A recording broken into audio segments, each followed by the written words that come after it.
Hey, my name is Eric, and I'm going to tell you about how I became a so-called self-taught software developer. So, basically, I was working in a job where I was involved in doing kind of some data analysis and reporting, and not to make that sound too sophisticated, I mean, I was doing, Excel sheets, I would get data from a system and use that data to try to get information. So let's imagine that you had a system that said how many of different kinds of cars your car dealership sold over each month of the year, that kind of thing. I might be the person who I was taking that data and I was making charts out of it and getting averages and things like that, and kind of letting my boss or my team know, hey, I think that this car is doing really well right now, or customers had a lot of complaints about this car. Maybe we should ask the team to retool it or whatever. Okay, so just as an example. And I really enjoyed the data analysis type of stuff, and just kind of enjoyed writing formulas in Excel and doing VLOOKUPs and that kind of stuff, if you're familiar. And so I got pretty nerdy on the Excel stuff, and I guess I've always been kind of techie, but I never had learned how to program. And I do remember that I got an HTML4, I think it was, for Dummies book when I was a teenager, and I didn't really do anything with it, honestly. I remember dabbling a little bit in it, but I doubt I made it past page 30 or something like that, Anyways, I don't remember. So I had never really learned how to program or anything like that, and for whatever reason, I just got interested in that. I think maybe I'd heard some YouTube video about it or something, I don't remember. And anyways, there was also an idea that I had for something that would be helpful for our customers at this place that I worked. And basically it was an idea to build an app that they could use to get kind of more up-to-date information in an easier way than they were already getting it. And so anyways, I basically went to my boss and asked if it'd be okay for me to try to build it, on the clock and everything.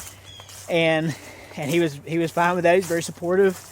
And I thankfully I was in a role where I honestly had quite a bit of freedom to kind of do whatever was helpful. And so I started working on building this, learning to code and building this app. And I didn't have to go to university courses to learn how to do it. I didn't have to go to a boot camp. So I was self-taught, so-called, in the sense that I went about learning it on my own, but really I was YouTube taught. I was YouTube taught, I was Stack Overflow taught, Udemy taught, whatever it was. I used some of the resources that benefited me most, I would say. So huge shout out, and I hate to leave others out that I also use, but huge shout out to Brad Traversy Media, and also Academind. Those YouTube channels were super helpful in my learning how to code. And I mean, I'm probably just like any developer could say, in a way, I'm still learning how to code. I still have tons of room to grow. But anyways, I was able to put together a working app, with I used Node.js and Express on the back end, and I used Vue on the front end, and I had a Postgres database that I was using. And it it wasn't a super complicated app. Basically just CRUD operations kind of thing. Mostly just reading data and displaying it for the users. But it was useful. It actually was useful for our customers to be able to see this information in an easier way. And this was stuff that our customers really could already see, but they would have to go to like maybe a few different screens to get it. And this sort of brought it all together. Or they might see it once every couple weeks in like a summary, but that was once every couple weeks, not just whenever they wanted it. So it was a useful tool for them. And so I kind of was working on maintaining that app and building it and things, and while still in this role that I had mentioned, where I was just sort of like this data sort of research type guy in this office. And thankfully I was able to go from there to actually moving into an actual software developer role with my company. And they were very, very, very good to me in allowing me to do that and giving me that opportunity. And so now I'm an actual full-time software developer by title, and have been for, I guess, about 5 or 6 years now.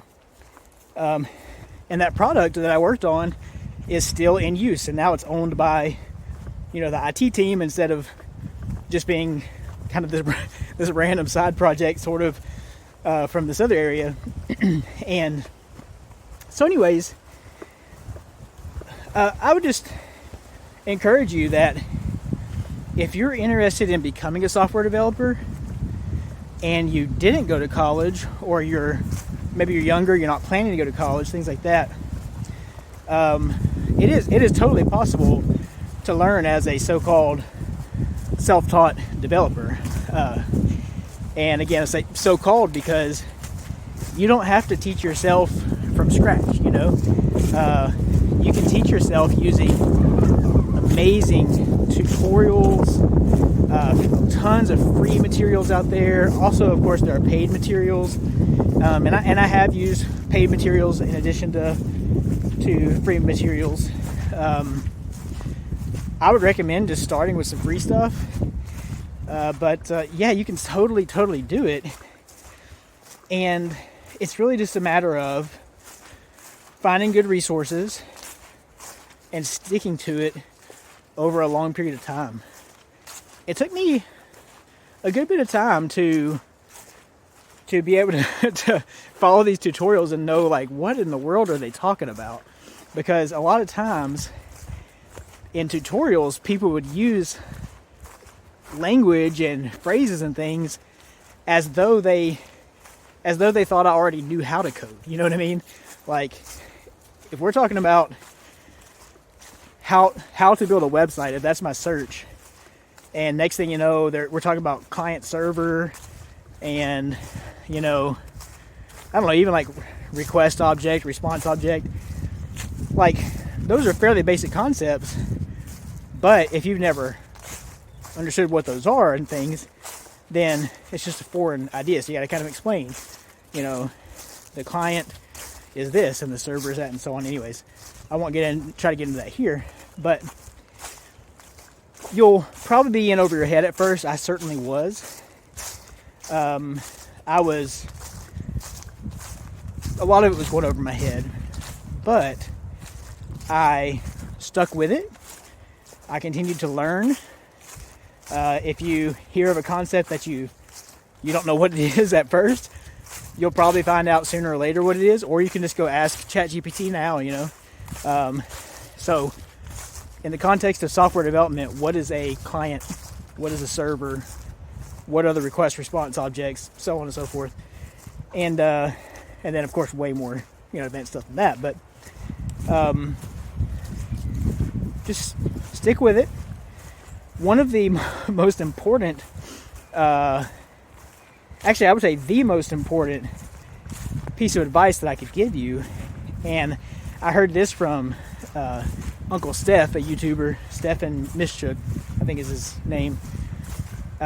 He he basically said the most important thing in learning how to program is to not quit.